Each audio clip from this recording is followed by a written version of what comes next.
Narcissists basically are like 5-year-olds stuck in an adult body. When I talk about trauma, I talk about it very closely interrelated with anxiety because anxiety is at the root of everything. She is the author of an amazing book called Why on Earth Do I Feel This Way? Understanding Anxiety and Mental Health Through Control Theory. The focus needs to be on the social emotional regulation, and it's not. When we have trauma, we've got stuck emotions, right? Trauma creates an emotional charge that we are holding on to that gets stagnant and stuck within us. There is a mechanism behind our anxiety that the brain is, it knows what it needs to do. It's trying to protect us. Hello. Welcome back to another episode of Awaken Her. I'm your host, Corissa Stepp, and today I'm going to be chatting with Dr. Jolene Arasz. She is the author of an amazing book called Why on Earth Do I Feel This Way? Understanding Anxiety and Mental Health Through Control Theory.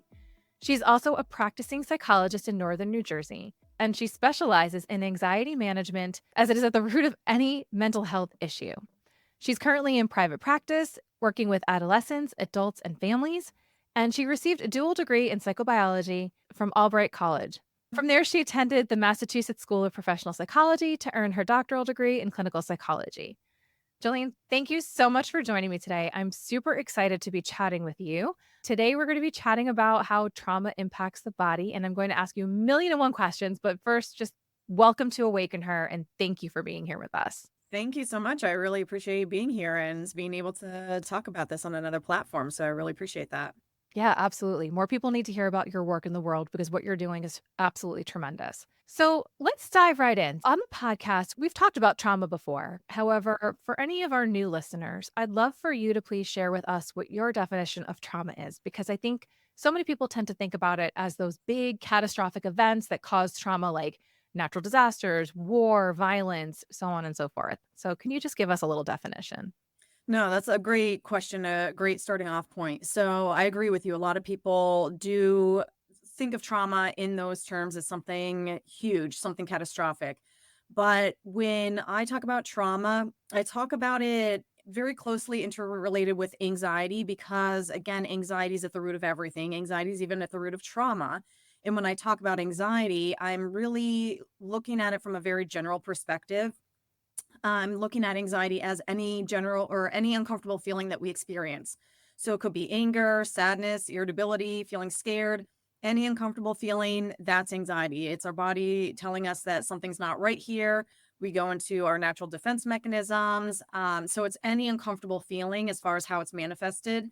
It can be manifested in our behaviors. It's manifested throughout our body. We all have different symptoms. I don't stick to the diagnostic manual of diagnoses because I feel like it doesn't capture enough information about a person when they're experiencing these different symptoms.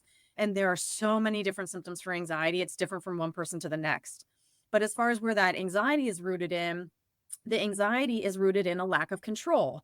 And this is where I've done a lot of my own research and work with my own clients over the past 15 to 20 years and really thinking about, okay, here are their symptoms, but something's precipitating those symptoms. What's going on? And just kind of, peeling back the layers or keep going back in time to figure out when did all of this start.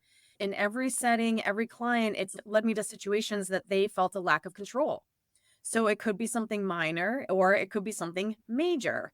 So any time that our personal sense of control is limited or minimized, then our anxiety automatically shoots up. So I use a scale as kind of the basis of my work from 0 to 10 to gauge the level of intensity of anxiety as we go up on that scale. And as we're going up on that scale, our personal sense of control is dropping. So we want to be able to navigate that anxiety in a healthy way to bring it down. And as that comes down, automatically that control goes up. So we want to shift it on that scale. But as far as trauma can be prolonged chronic anxiety. It can be situations that they could be, people may not necessarily look at them as traumatic experiences, but it depends on how the person is experiencing them. And a lot of our trauma is rooted in the way in which we're brought up, the attachment that we have with our caregivers or lack thereof. But it's really when we are experiencing situations or events and living with that alone. It's that piece when we are sitting in that alone and nobody's in that with us. And so I'm not able to really process my trauma or work through it in the ways that I need to. I'm literally just sitting alone in my trauma, whatever happened to me. So it's that alone piece that really causes that traumatization versus, we all have traumatic stress in our life. Everybody's got traumatic stress. That traumatic stress just varies in degree or intensity or severity. However, if we have support systems to work through it and we're not in it alone, it doesn't mean that we're going to be traumatized if we experience a trauma. I can experience different traumas in my life and still not be traumatized. It's if I'm sitting in that alone, that's what causes me to become traumatized. Yeah, there have been studies that have shown when people have gotten into car accidents, right? One person could walk away and they will have obviously experienced the same trauma, but they're not traumatized because the EMT was literally asking them questions about what happened, what did they see, what happened right before, and just getting them to basically talk about the event, being able to recall and talk about what just happened can actually significantly reduce whether or not they become traumatized by that event later on and experience Right. PTSD, Yep. which is super fascinating to me. Yeah, there's a lot of studies that have come from post 9/11, interviewing people who were witness to what happened there or very closely related to what went on there, and talking to them 6 months afterwards, a year afterwards, 3 years afterwards, 5 years out, and looking to see how they were impacted from that event. These studies, they were finding that people were not traumatized. There wasn't PTSD because everybody was in it together. Everybody's talking about it, processing it, coming together, supporting each other in these different ways, and living through it together, that they weren't in it individually alone. It was a collective thing, and there was no traumatization that came out of it. It was obviously a tremendous trauma that happened, but as far as how people were traumatized, they were able to navigate and work through that and process it with others. That's amazing. They definitely suffered from PTSD for many years after. And it wasn't up until probably about 4 or 5 years ago that I was finally able to talk about it without my voice shaking and without me having a physical reaction. So, Okay. yeah, I could see how if you were in an environment where you were able to talk about it and continue to talk about it and heal with the group of people that maybe you were with or who had the similar experience, I understand that. I could see how it could either go either way, and I didn't really have that kind of support. So, to me, I'm kind of like, "Oh, I wish I had that kind of support," but I didn't. So I did experience trauma from that. But I'd love to kind of talk a little bit about if we can get into the neurobiology of what happens to our bodies and our brain when we experience a trauma. And then we can kind of move into your control theory and how we can start to manage the anxieties from these traumas that we've experienced. Or, I mean, I guess would it be fair to say that anxiety is almost like a symptom of unprocessed trauma? Because that's kind of the way I see it. It can be. I think there's so many ways in which it's experienced for people that definitely the unprocessed stuff is causing a lot of anxiety that's not dealt with. We don't have control over what we don't process. Our body is still reacting to it. And that's another big thing that people don't necessarily understand with regard to mental health, that it's not just mental health happening in the brain, it's a whole body system. Our body is taking in information from our environment, whatever we're experiencing. We're taking in information through our senses. Anything that I'm witnessing, I'm seeing, I'm hearing, I'm smelling, all of my senses are picking up information.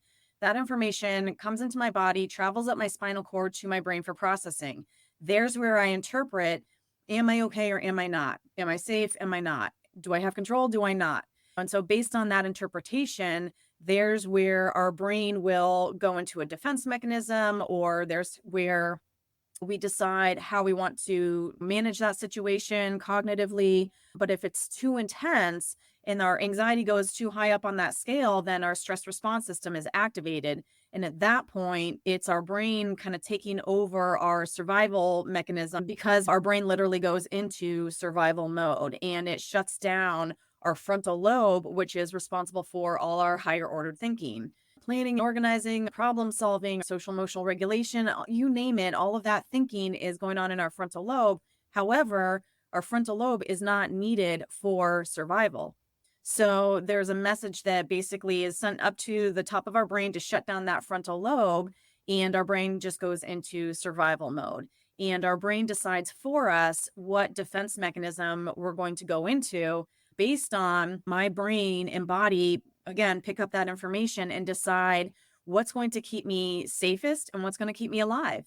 I don't choose my defense mechanisms. I don't choose fight or flight or freeze or even fawn. I don't choose those. My brain chooses that for me based on what's going to keep me safest in that moment and keep me alive. So it's a very primitive function of the brain to keep us alive. So even though I may be experiencing high levels of anxiety in situations that are not threatening my life, my safety is not threatened. However, that's how my brain is going to interpret it because the intensity of that anxiety activates that stress response system. And then my brain is off and running, trying to protect me. Yeah, well, that totally makes sense. And I do a lot of work with my clients with their nervous system. So that's everything that you're talking about, right? It's like the autonomic nervous system, which is completely subconscious.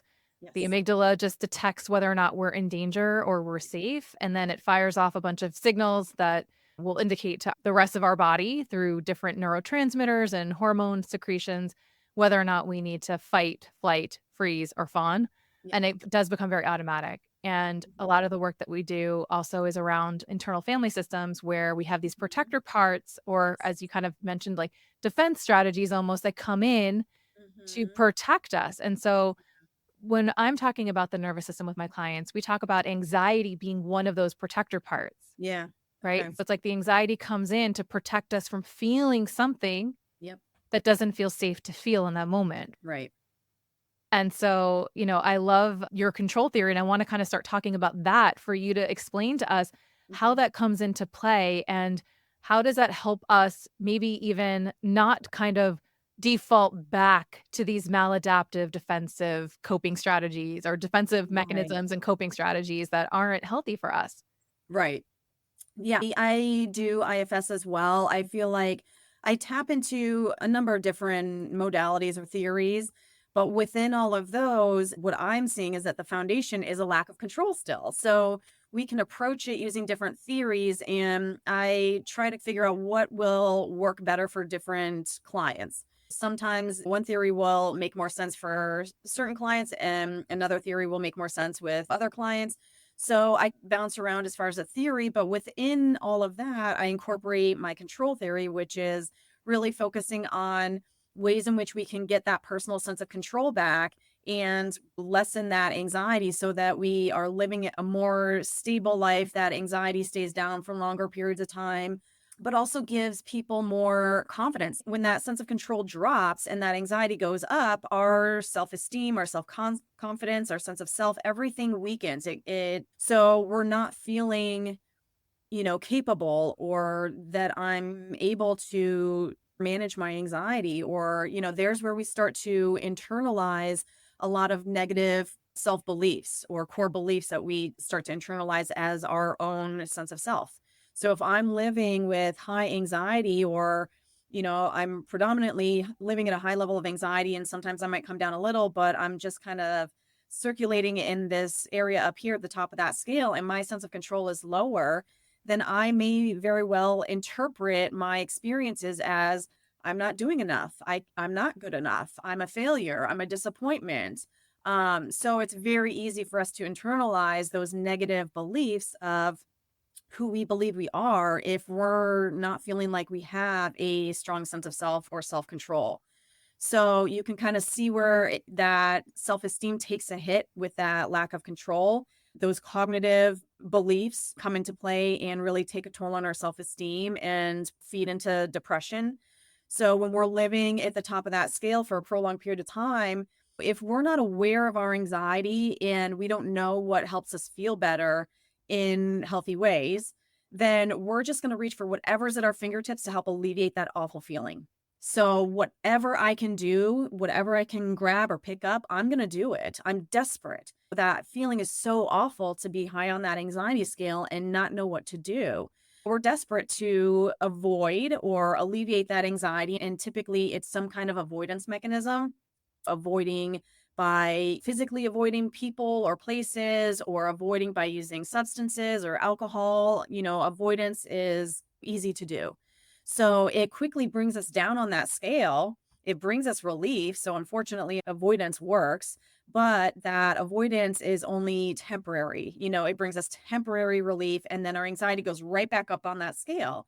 And here I am again. And if I don't know what to do, maybe drinking worked before. So I'm going to do it again and again and again. And there I get stuck in that defense mechanism, because that's the only thing that's brought me some kind of relief, but it's temporary and it quickly wears off. And my actual sense of control stays down here. So I might avoid things in different ways to bring some relief in that anxiety. And it gives me a false sense of control.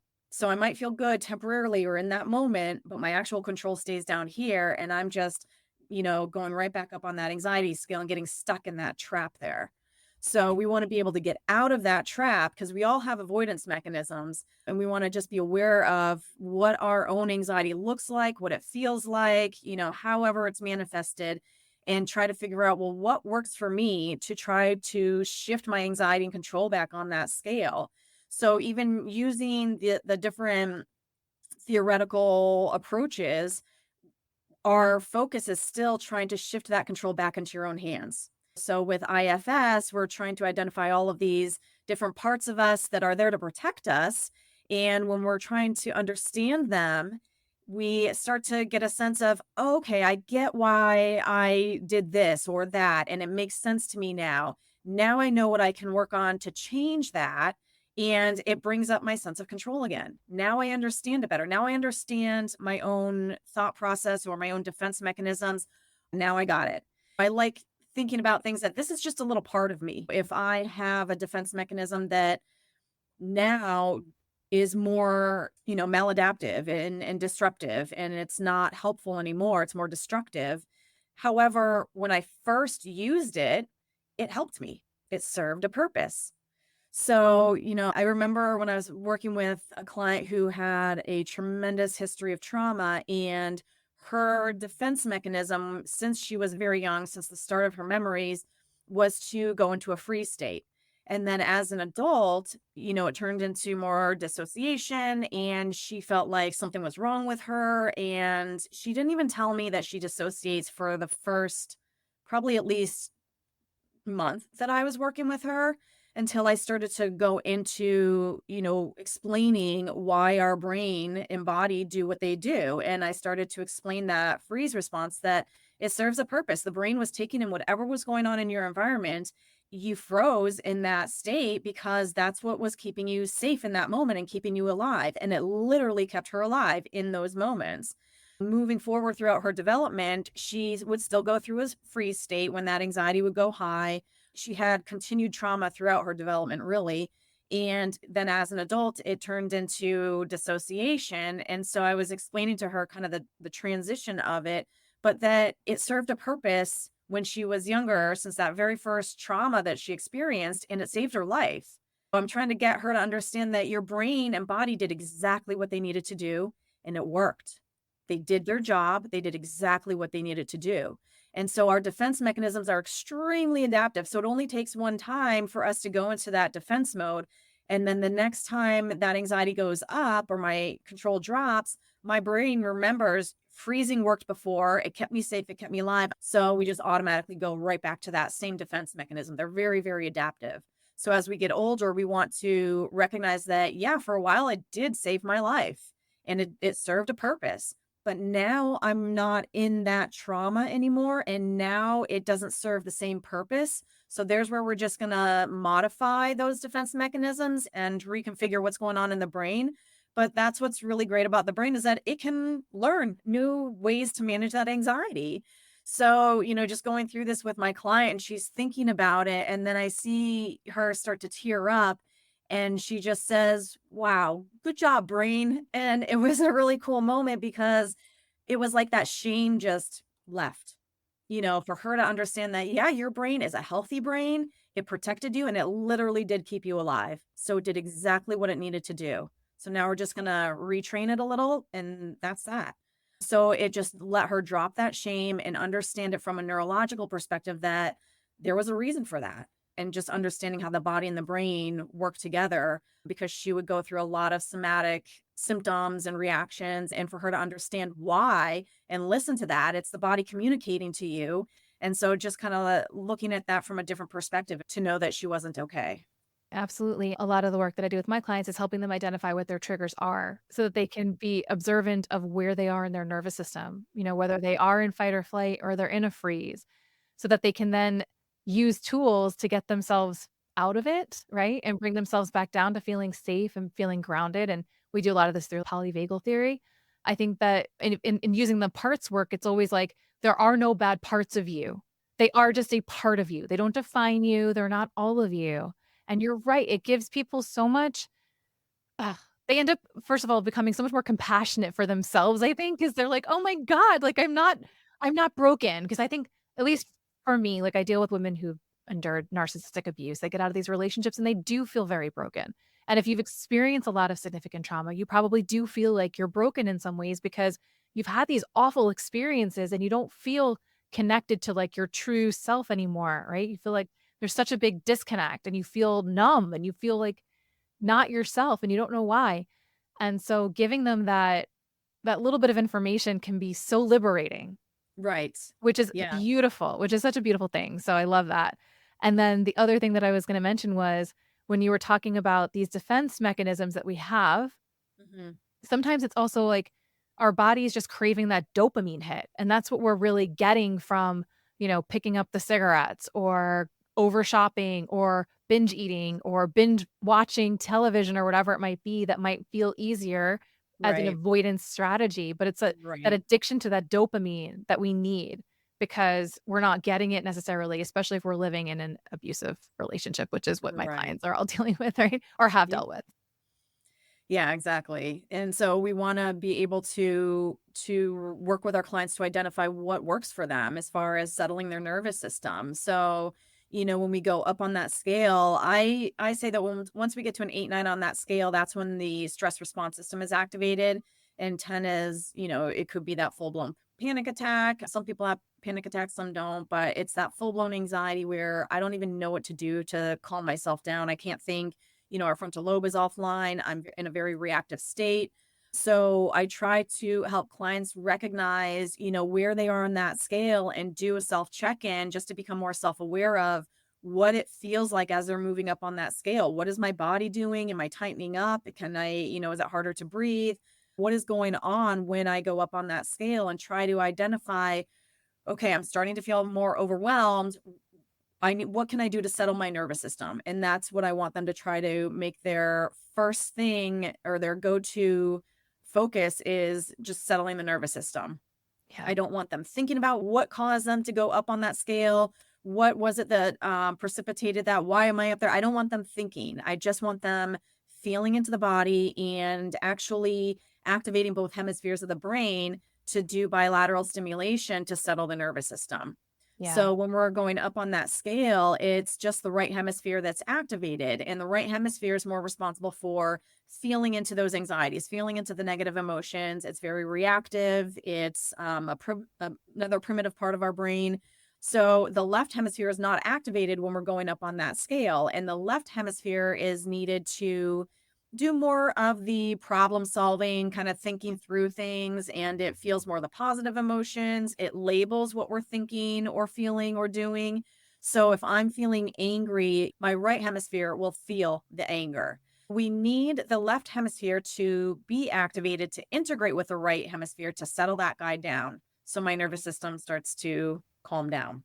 So, in order to do that, we just need to move the body, get both sides of the body moving, and it's that bilateral stimulation. The other thing that's going on when we're doing the bilateral stimulation, and this is kind of the core work of EMDR, eye movement desensitization and reprocessing, is that bilateral stimulation. So, you're settling the nervous system, the frontal lobe comes back online, or you're trying to keep it online. So you're not activating the stress response system if it's not activated yet. If it is activated, you're settling it back down, and then the frontal lobe comes back online. And the intensity of those anxious thoughts, whatever we're focused on, those anxieties, those memories, those sensations, they start to desensitize. They're not as intense because my brain is now, instead of being 100% focused on my anxious thoughts and feeling that overwhelming anxiety from those thoughts, now my brain's split. My working memory is split. Now half of it's focused on the thoughts and half is focused on my body's movement. So the intensity of those anxious thoughts is not as strong. So helps settle my nervous system. It keeps my frontal lobe online. It starts to help desensitize those anxious thoughts, and it allows me to start to process through it more effectively. Yeah. I love that. And also, it's like you're controlling what you can control at that moment, which is maybe just your body. Yeah, Because the exactly. thoughts, you can't control what's happening in the environment necessarily around you, but you Right. can control moving your body through it. Right. So I love that. Exactly. Yep. So I have a question in this. I'm bringing this back to some of my work, which is all about narcissistic abuse and Mhm. narcissism. So when I was reading your book and I was looking at it, I was thinking about how this relates to someone who that we would maybe identify as a narcissist. Now, I'm glad that you said in the beginning that you don't use the DSM to kind of help you define anxiety because it doesn't give you enough. It can be expressed in so many different ways and it's not necessarily true for everybody. So same thing with labeling someone a narcissist, which I don't like the word labeling, but very similarly, like the DSM-5, which is the part of the Diagnostic and Statistical Manual for Mental Disorders, only gives 9 traits, right, or 9 characteristics of a narcissist, and we know that there are so many more beyond that.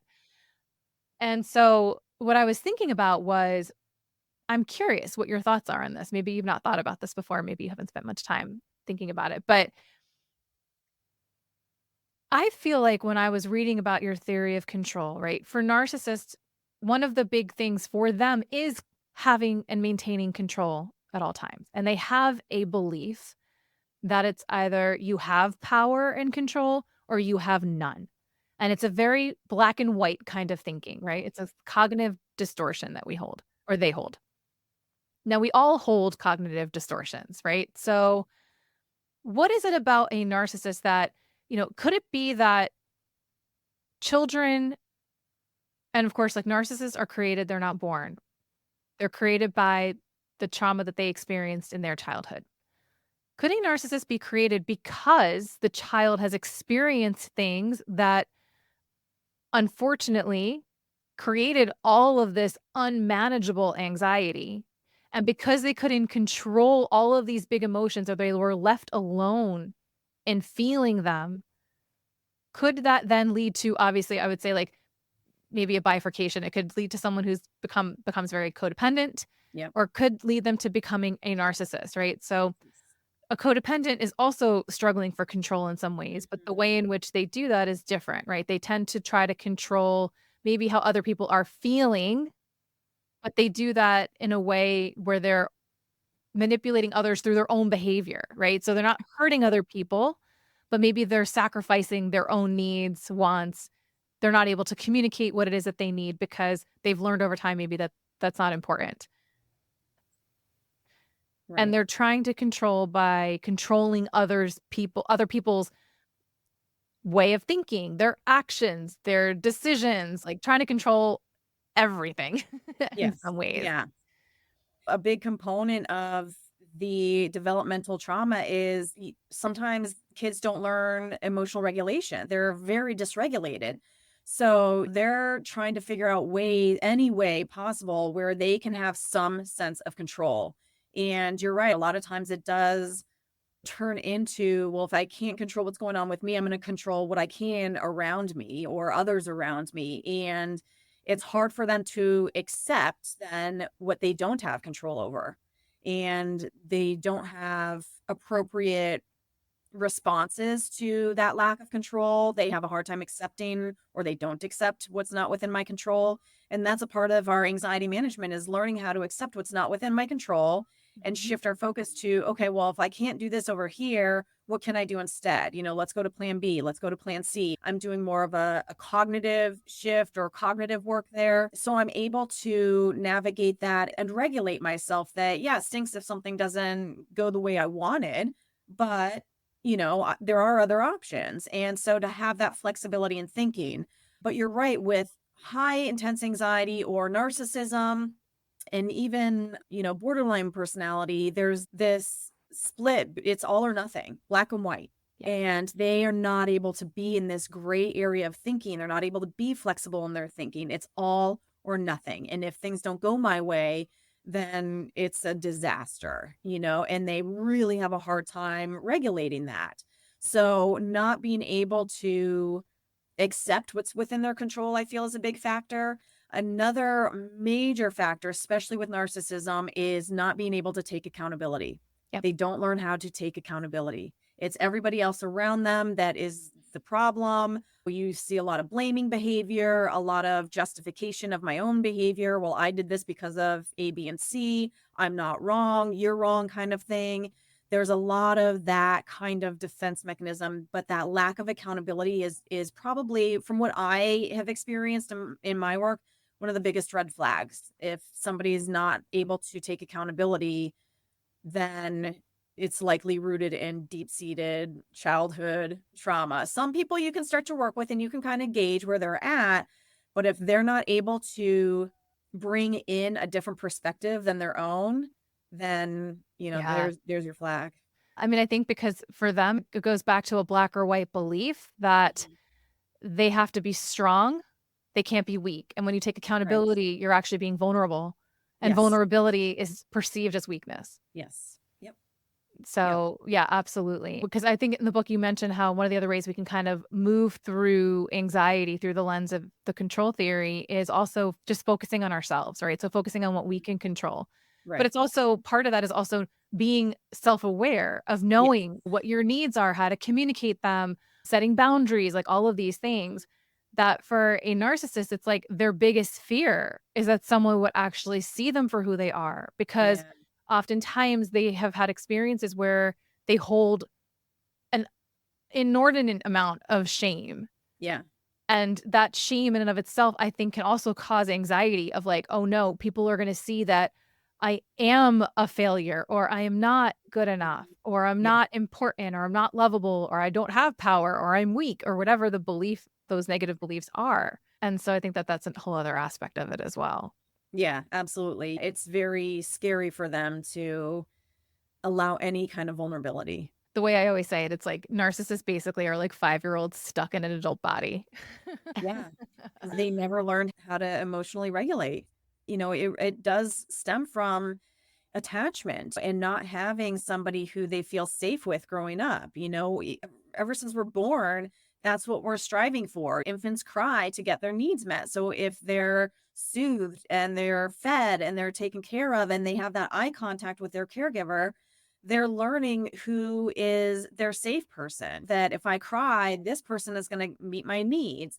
So, when we're born, the amygdala, the fire alarm in our brain that is activating the stress response system, it's actually larger when we're born because we have to learn immediately if I'm safe, so that immediate cry and getting my needs met and that soothing and an eye contact with my caregiver sends that information to my brain that I'm safe, I'm okay. So again, my body is picking up that information. The cognitive piece is not there. So they're not thinking about any of this or recognizing any kind of emotion.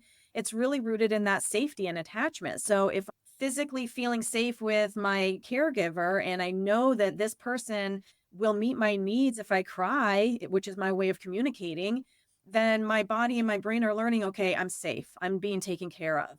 So as quickly as I'm learning that physically, that amygdala in the brain that starts out large and sensitive because it's ready to go off to keep me alive, it starts to shrink. So it shrinks down to the size that it should be because it doesn't need to be as sensitive anymore. It knows, my body and brain know that I'm safe. I'm being taken care of. I have that attachment, that safe attachment. But if I don't get that from the beginning, then I'm already dysregulated, and that amygdala is sensitive. And my body is searching for any cue to have some kind of control or safety. Unfortunately, people don't get the safety piece. Yeah. Their need for control is really a cry for connection. Yes. Yeah. Yeah. And I teach this a lot, but it's like having compassion to see the narcissist as somebody who's really just deeply wounded And sometimes they're not even consciously aware of their behaviors and how they're hurting other people. And they're not able to see it, not because anything's wrong with them or that they're terrible people. It's just that, again, I feel like a lot of times it's like that shame kind of keeps them from being able to look at it because it's so painful. So yeah, thank you so much for talking through that because that's also really important for people to understand. And I think if you're looking at your children, because I think a lot of times people even are like, my child is a narcissist. Well, guess what? Like your child is meant to have a lot of narcissistic Right. tendencies up until the time that their prefrontal cortex completely is online, which is not until they're in their mid 20s. Yeah, later 20s. Yeah. Yeah, And you mentioned in the book how our emotional regulation aspect of our brain is not really fully formed until we're in our 30s. right. So, yeah, it's kind of hard to diagnose a young child with narcissism because it's just they're meant to live in that me Right. world. They don't know how to get their needs met a lot of times unless they are taught how to advocate, how to ask for them, how to communicate, how to share, how to express how they Mhm. feel, even. Because I think that even growing up or even adults, if you were to ask them how they're feeling, it's like they name one of five emotions and that's it. When there's like a whole spectrum of emotions that we can feel at any given time. Yes, exactly. And kids, their part of their job as far as their development goes is to try to manipulate situations and their environment to see what they can get away with. They're learning how to navigate their world. So a lot of their behaviors are going to be manipulative. And then it's our job as parents to teach them accountability and say, okay, if you're making this choice, then you're choosing to have a natural consequence that comes with that. And really reiterate, they might be mad at us, but then, our job is to really teach them that accountability. Well, who made that choice? Did I make that choice for you to do A, B, and C? Who made that choice? And they learn, they can't fight you on that one. They No, have to acknowledge it was my choice. So you made that choice. You ultimately made the choice to have this consequence. So, they don't like that process, but they learn from it. They definitely learn the accountability piece. And that's one thing that is high on my radar is making sure my kids learn accountability. So I'm proud of them every time that they do take accountability. And it's hard. They don't like to acknowledge when they're wrong, but I also give them permission to call me out too and to let me know if I was wrong in something or they felt like something was not fair, to verbally let me know, communicate that to me because I am going to be making mistakes and I tell them I need your help to make me better at parenting. So I don't want them to feel like they can't speak up or they don't have a voice. I'm going to hold you accountable. That's my job as a parent. But you can also let me know if I'm missing something, or I mess up.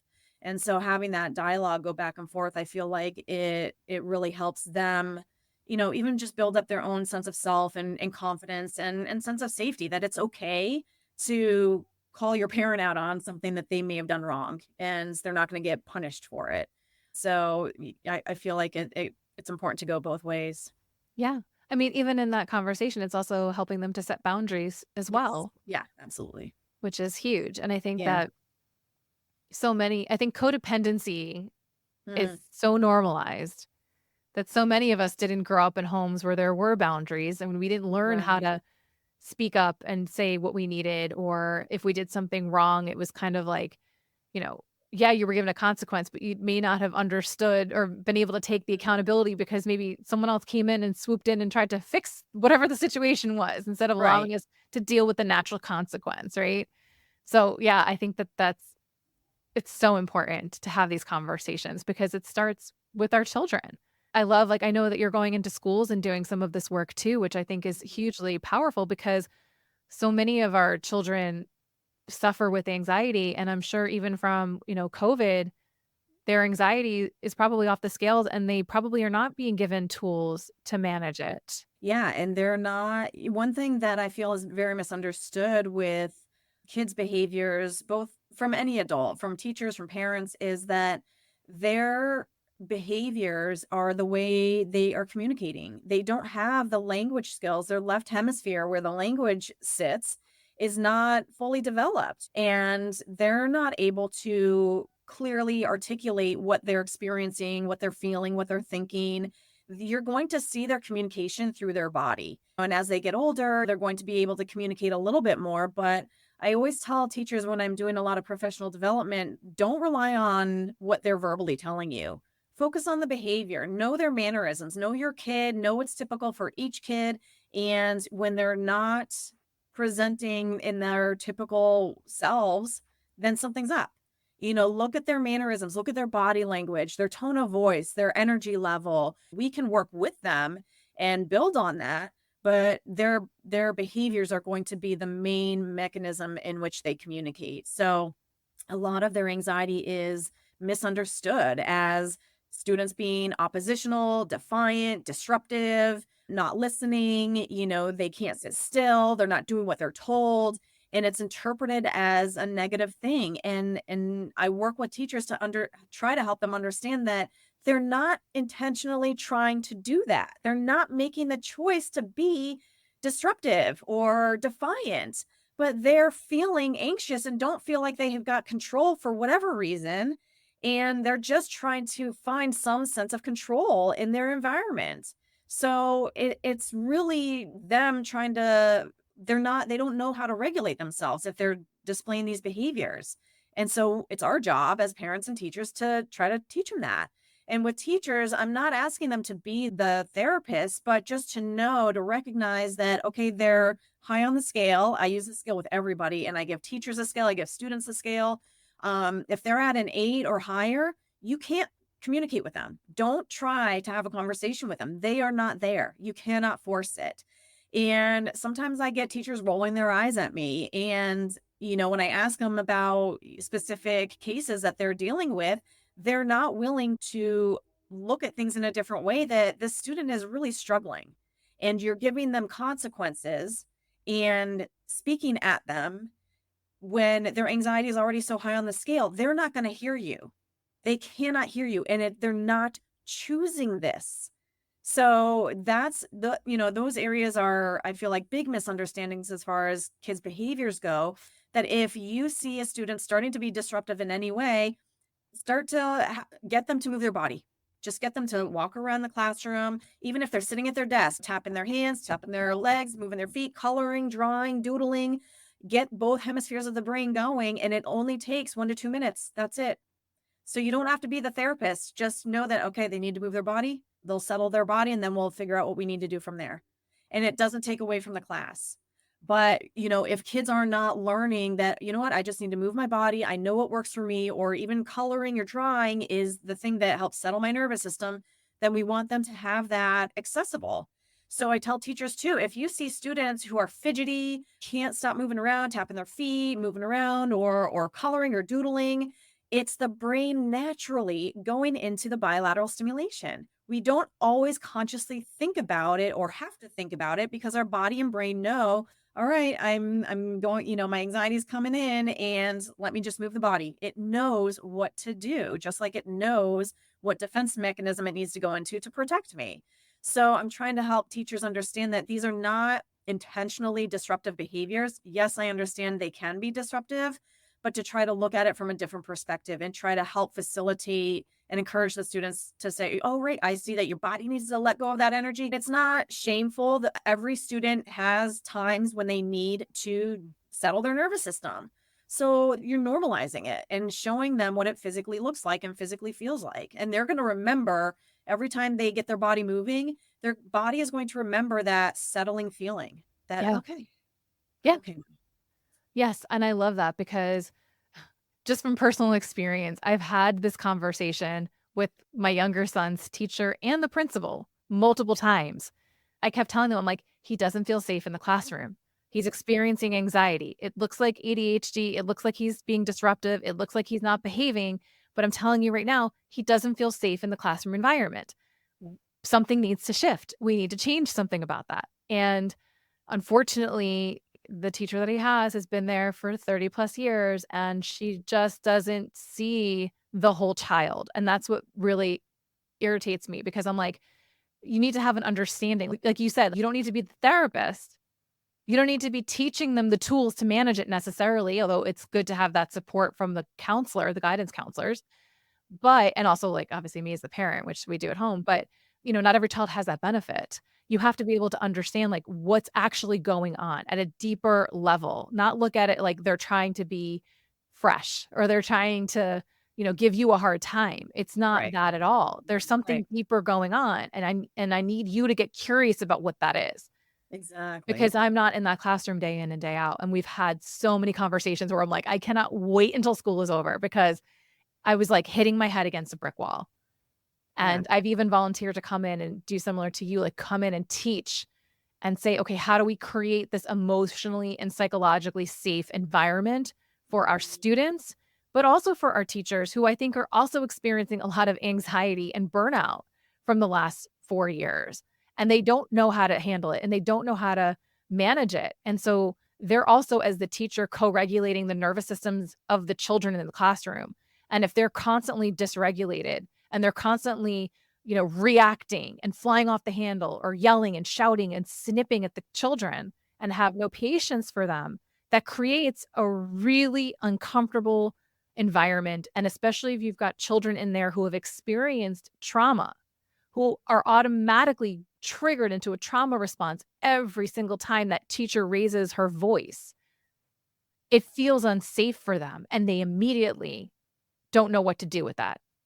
And it causes them to need to move their body. It causes them to get jittery. But, my son's been yelled at for even just shaking his leg under his desk when he's had to move, and it's been a very frustrating year. And so, hopefully people like you, maybe people like me can all go out there and just start to really push this education that needs to be happening within our schools, in the classrooms, parents as well, because it's Mhm. so important. And I'm sorry, I'm getting really passionate about it, but like I'm I right am there with you. so passionate about I'm right this. there with you because everything that you're saying, there are issues in the schools where I live as well, and it's the same stuff, and kids' behaviors are being misinterpreted and they're being punished and suspended and as a 10-year-old, in 4th grade, and it just blows my mind that their kids are not being looked at as the kid and looked at as, okay, well, let's think about you're feeling anxious. There's got to be a reason for it. Let's try to figure it out. But it's just an automatic consequence attached to the behavior. And one thing that I'm constantly trying to communicate with teachers is, especially at the start of the year, this is my main focus is just establishing connections with your students. That is your key because if they don't feel safe with you, they're going to be dysregulated all year. They're not going to feel safe with you. They're not going to trust you. They're not going to be able to focus or do their work. They're going to be thrown off for the whole year. You have to invest in the relationship. And if they're able to establish those healthy connections with their students, independent from each other, you're going to have different connections with every single student, but just making simple little things, eye contact, high five, any little thing to make a connection with your kids. If a kid then is struggling at some point during the school year and they need that safe person, they can come to you, they'll feel safe with you. But also, if you need to hold them accountable for something that they did choose to do that they shouldn't have chosen to do, and you hold them accountable, they're going to listen to you. They're not going to like being held accountable, but they're going to listen to you and they'll respect you because you have a relationship with them. They're not going to internalize it or interpret it as this teacher hates me. They have a relationship. So they know that I can get a consequence from this teacher or be held accountable and we're still okay. Yep. So true. And you just literally nailed it on the head because this is exactly what happened with my younger son. The Mhm. teacher in the beginning of the school year pulled him out of the classroom into the hallway to address his responses on an anonymous survey and Wow. question him why he wrote what he wrote because it made her look bad. Wow. And that was literally within the first month of school, and it just set the tone for the rest of the school year. Nothing he could do was right. Mhm. Everything he did was wrong. He came home saying, "I'm a bad student. I'm not smart." I mean, this is a kid who, you know, excelled and did well on all of the standardized tests, would always be above in not so much in verbal and, like, English and stuff, but, like, Mhm. on his math was always above. I don't wanna use that word gifted and talented, but he used to get pulled out for, like, doing higher math because he was ahead of the class. And and this year hasn't gotten pulled out once because his grades have been reflective of the environment in which he's in, and this is what I don't think teachers understand is that when the child doesn't feel safe in the classroom, it's not a conducive learning environment. They don't learn. They cannot absorb because to your point, they're in that fight or flight the whole time or they're shut down. So they're in that the left hemisphere of the brain, right? They're not in their prefrontal cortex. They're not in that logical thinking, executive functioning part of the brain. So they're not able to actually take in information. The only thing that they can do is assess if they're being threatened further and then reacting, Exactly. which is so frustrating. That's one of the areas that I talk about with teachers is, I understand they're under pressure as far as meeting academic milestones or goals or whatever, and it comes down from the state. I get that. I don't think that that's fair for teachers or students, or, I don't feel like that's conducive for any reason.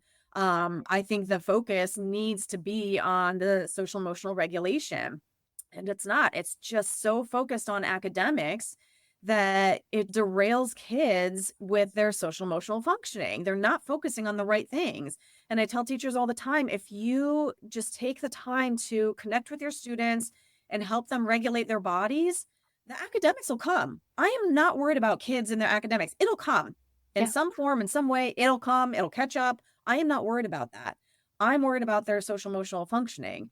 And when the anxiety is so high and they're just living in that heightened state of anxiety, like you said, they're not going to be able to focus or concentrate or do what they need to do, but it also affects their memory. So, one of the things that happens with that stress response system is the release of cortisol.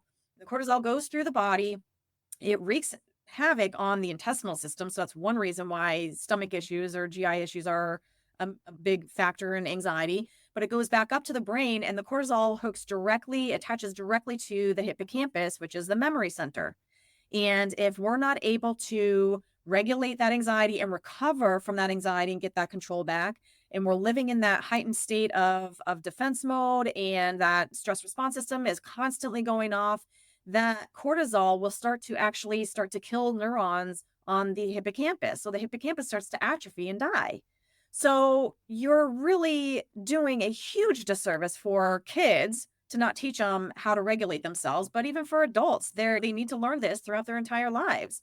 The good thing about the brain is that we can repair all that. We can undo the damage that anxiety and trauma do on the brain. We can strengthen and re-regulate all of those areas of the brain that were weakened and dysregulated from anxiety and trauma. So the brain is a really amazing thing, but it works in conjunction with the body. You can't work with one without the other. And, even in the medical sense, a lot of stuff is misdiagnosed or misunderstood because they're not assessing anxiety. Even when you go to get your physical at the doctor, they're asking, you do the depression scale. And I ask my doctor every time, where's your anxiety scale? This depression scale isn't going to do much if you're not tapping into the anxiety scale.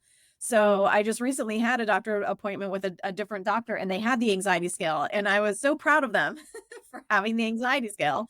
So, but you've got to tap into the root of it, which is that anxiety. When we're living in that trap up here for so long and we can't regulate ourselves, eventually the brain is going to feel like it hits a wall. Like we are going to feel like we hit a wall.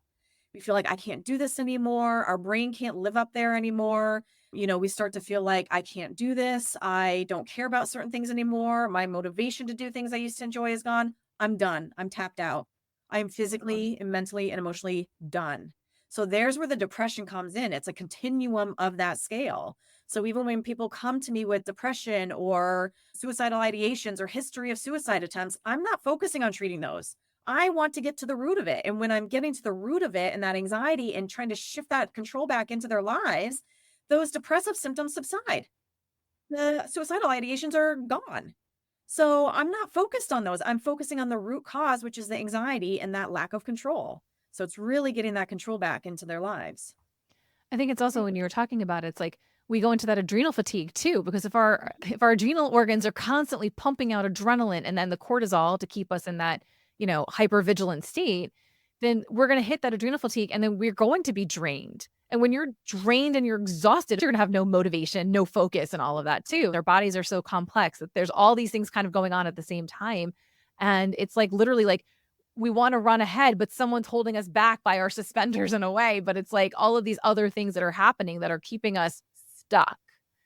I love that the Yes. doctor that you Yeah. went to had that anxiety scale. I think that's amazing. I also think that Yeah. it's easier for people to tap into anxiety than to say, yes, I have trauma. Do Yeah. you know, it's so much easier for people to identify, for people to know what that feels like than to be like, okay, I've had trauma and that's kind of where some of these other issues are happening too. Because obviously when we have trauma, we've got stuck emotions, right? Trauma creates an emotional charge that we are holding on to that gets stagnant and stuck within us. And as a result, those stagnancies cause dis-ease, right? Because now the energy is not flowing the way it needs to flow within the body. Yes, So exactly. I love that. I think that's amazing. But I feel bad because we've already been talking for a little bit of over an hour, and this has been such an amazing conversation. I know that the listeners definitely got a lot out of this. Thank you so much for being here and chatting with me today. Ew. If there are any final thoughts that you'd like to share, I give you the floor. Well, I hope that people walk away understanding that there is a mechanism behind our anxiety, that the brain is, it knows what it needs to do. It's trying to protect us. It's just that sometimes when that anxiety is so overwhelming, we go into more maladaptive behaviors, but to try to just work on their own self-awareness and using the body to change the brain, really tapping into their sense of awareness, both physically and mentally. I love that. Thank you so much. And listeners, go check out Dr. Jolene's book. It's amazing. You're going to love it. We're going to leave a link for you in the show notes. Why on earth do I feel this way? Thank you again so much for being Thank here. you. Of course. Thanks so much. All right, listeners, until next week, be well. Thank you for tuning in to Awaken Her. Today's conversation may have ended, but your journey towards healing and empowerment is ongoing. Remember, every challenge you face is an opportunity to grow stronger and more resilient. If our stories today inspired you, consider sharing this episode with someone who needs these empowering messages. I'm Corissa Stepp, cheering you on as you take the steps to heal, grow, and transform your life. Keep believing in yourself, and until next time, stay empowered.